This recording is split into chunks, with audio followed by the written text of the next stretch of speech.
Hello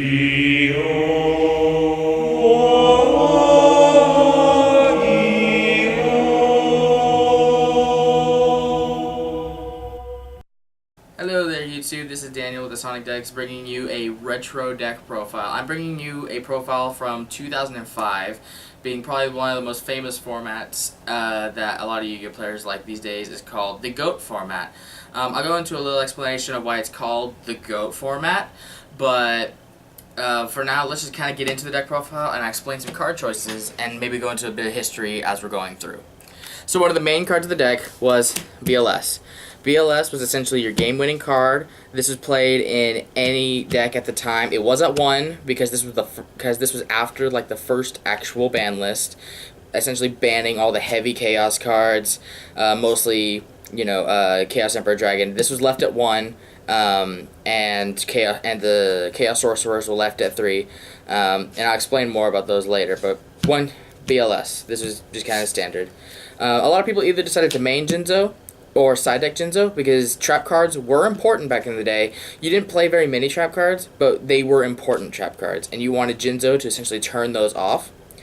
Air Knight Parashoth, depending on your variants, there were more aggressive variants that did play 2 and stuff like that, but I still prefer the 1. This essentially is whenever you attack, it does piercing damage, and you get to draw a card for it. That, at the end of the day, was good enough to warrant its 1 cost, and 19 stick was essentially good and can beat over anything in defense position. That's it for the tribute monsters that I run. You ran very small amounts because the decks back in the day weren't very fast. For your level 4 monsters, 1 Tribe Infecting Virus. This card was pretty devastating because you could use it multiple times during the duel and essentially wipe your opponent's board with this thing, and that's why it was super good. It was only at 1. Break of the Magic Warrior was also at 1 at the time. This was essentially another back row hate card. Back row hate cards were very important back in the day because back row, like today, were even less recoverable. So essentially being able to destroy back row was quite important. And Break of the Magical Warrior, upon summon, was 1900, and then you could use his effect to essentially destroy a back row. So that's why he was at 1. DD Warrior Lady, it was also at 1. Essentially, it was just an extra spot removal. You could literally set it, your opponent would run into it, and you essentially cleared a monster. That is why DD Warrior Lady was so important. She was essentially the better version of a Man-Eater Bug, and that's why she was ran. And then I ran Xarian Universe. Essentially 18 stick, but this thing and 19 defense, and essentially if he could do piercing on anything, but he'd have to lower his attacks, but I don't think he really used it for that. Essentially he was just an 18 stick as soon as he hit the board, and that was what was really, really good about him. The more aggressive variants, sort of like with the Parashoth thing, is you'd probably run 1 or 2 depending on your variant. I know Chaos variants ran 2 of this. Then I do play 1 Tsukuyomi. Tsukuyomi is a spirit monster that when she's summoned, she mandatorily flips something face down. This was really good because, I'll get to a reason why this was really good, but essentially being able to just flip any of your opponent's monsters down, or any of your own flip effect monsters back to face down, and being able to use them again, or get over anything with a small defense, was pretty decent with any of your other monsters. And she's a spirit, so she goes back to your hand. Some decks liked Azure Priest. This one's like really old and whatnot. It's like really old and dirty and stuff. I had this since I was a kid. But essentially this was really good. Certain decks decided to play her or not. It was a 17 stick that could essentially attack all your opponent's monsters once. And it went right back to your hand. And that's why she was so important. And then next I played Mystic Tomato. This thing can essentially search out your Sangan or your Spirit Reaper or essentially anything in your deck that you wanted to kind of keep yourself alive on the board. This was essentially the only floater you really wanted to run at the time because light monsters weren't quite as good at this time as Mystic Tomato was. So that's why Mystic Tomato is kind of ran in here. A tech choice that I like to play is Nidoria. It's essentially another replacement for Man-Eater Bug. Because essentially just whenever he battles a monster, I can target a monster on the field and destroy that target. It targets, but back in the day, targeting was essentially all we did. This is another target that you can search out with Mystic Tomato. So it's really good to go into Mystic Tomato, go into Nidoria, and just clear a monster. That's it for the level 4s that I run. There's always weird variations of those. For the level 3 or lowers, you play 1 Sangan, which the Black Force is banned, so we couldn't play her. But we did have Sangan, and Essentially, before the errata, Sankin was anytime it was sent from the field to the graveyard, you get to add a monster from your deck to your hand with 15 or less attack, which was essentially almost anything in your deck that wasn't a tribute monster. Witch of the Black Forest could literally search anything out your deck, so that's why she's banned and Sankin was left at 1. Certain decks played Spirit Reaper. This was pretty standard or not, just depending on the player choice. Can't be destroyed by battle, and if it's targeted by anything, it dies. And essentially, if it attacks your opponent directly, you get to take one card of their hand and send it to the graveyard. That was really good. Hand control was a thing, but mostly it was essentially just a target you wanted to either search out with Tomato to keep yourself alive, essentially. That's why he was super good. One Morphing Jar. Out of all the jars that were legal after 2004, we had Morphing Jar at 1, and we had Morphing Jar number 2 at 3, I think. And then Cyber Jar was at 1. But considering that you had to clear your boards, and essentially this was in a time period where giving your opponent any sort of advantage wasn't very, very good. But this was very important because you had to, if you needed to restock your hand for free, this is how you did it. And Fiber Jar was banned. Fiber Jar was banned after 2004, so that's why we don't run it. And it's another Flip Effects monster that you can abuse again with certain cards in your deck.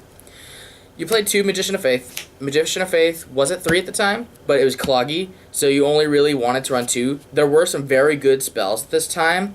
I know some of the spells you're probably thinking, but we'll get to the spells in here in a second. But there were some very important spells in your deck that you needed to retrieve, and this is how you did it, essentially. It comes from the graveyard, not your deck. Yeah, that's what I meant. It comes from the graveyard. You need to retrieve those from the graveyard, and she was resettable, reusable, and this was a good thing to hit with no one to cross out, which I'll get to in a second. For the last of the monsters, Sinister Serpent.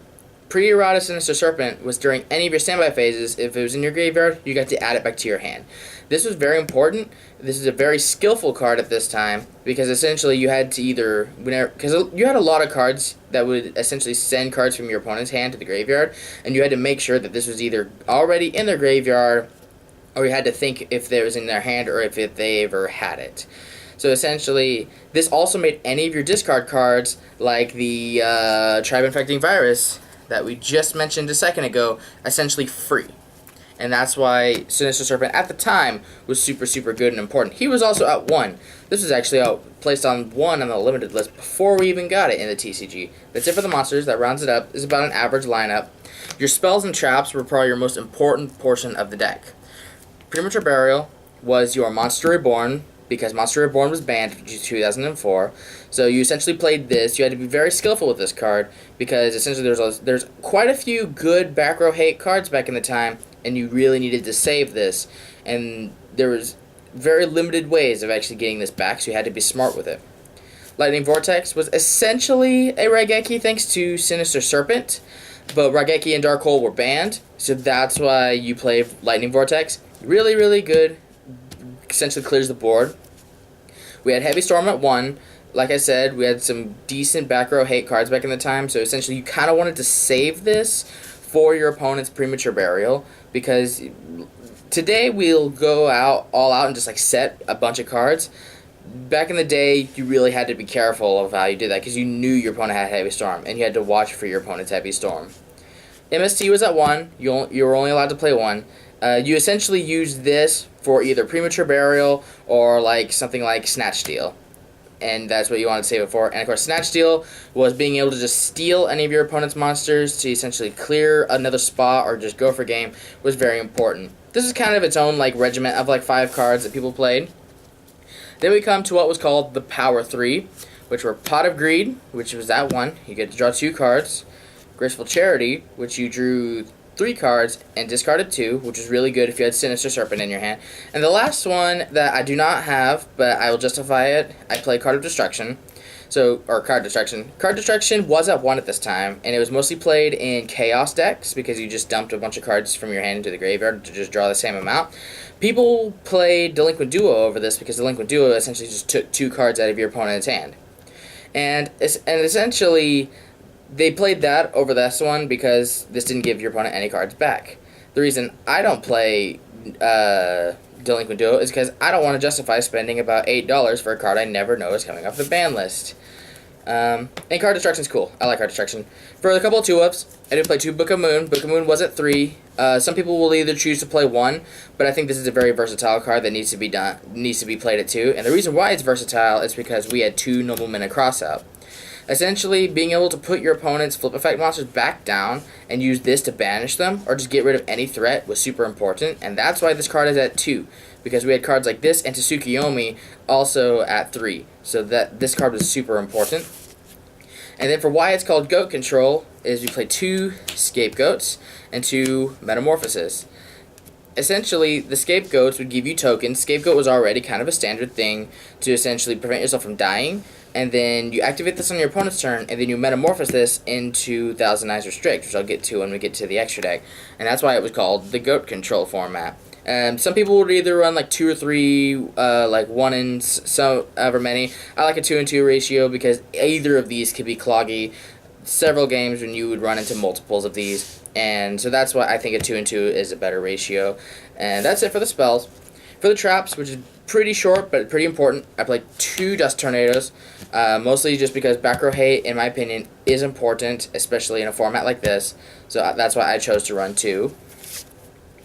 And then for the kind of trap power through, you had Call the Haunted, which was a monster reborn for traps. Ring of Destruction, which pre-errata, you target face a monster on the field, destroy it, and then you do life points to your opponent and then yourself equal to it. So that's why that was at the same time back in the day. Yeah, it's kind of at the same time, but Dev Pro just kind of does it your opponent first, then you, like it matters really. It's kind of at the same time. You can steal games with this, or you can make it ties if you didn't want to lose. That's why Ring of Destruction is so good and got banned after a while. And then Torrential Tribute. Essentially just being able to clear the entire board, clear anything, was super, super good. And to round off the traps, I run 1 Mirror Force and 1 Sakuretsu. More aggressive or protective variants will run like 2 or 3 of this, in addition to the 1 Mirror Force that we were allowed, but I think just 1 Mirror Force and 1 Sakuretsu is good. You can usually side the couple extras, but essentially just monster removal was super, super important, because not a lot of things were protected from destruction back in the day as they are now. So right into the extra deck. I only have like 2 cards here because the extra deck was unlimited back in the day, but really only 3 cards mattered, and those were your Thousand Eyes Restricts. I only have 2, but it doesn't really matter because, you know, your opponent will probably just let you recycle the 3rd one if you ever even go into the 2nd one, because a lot of times once you kind of just summon 1, you kind of essentially lock down the board from there after a while, you know, steal any of your opponent's monsters, especially their BLS, you know, if they happen to have it on the field. And a lot of times BLS or any of your traps or spells that could get rid of face-up monsters was the only real way that you could actually ever get rid of this. And that's why it was on the list for such a long time, was because of that. And this Scapegoat plus Metamorphosis essentially allowed you to make this, and it was super, super good and essentially defined the format. Now, the reason that we bring up goats is because a lot of players will tend to play this deck if they find the format to be getting ever really, really stale. I just found the concept to be really interesting to be playing an older deck, especially when I missed out on it as a kid. 2005, I was in like 5th grade, so I wasn't really playing this game competitively or at all, and there was no way my parents would be able to give me the cards, because Thousand Eyes Restricts back in the day were probably over $100 a piece. So essentially, I wasn't playing this game like super competitively, and it's a really fun way to get into it. This is the first line of decks I'm going to be going into retro decks, going all the way back from the game's origin to kind of essentially maybe around 2012, because that's about as far as I can call really retro. But thank you guys for watching, and some scribble.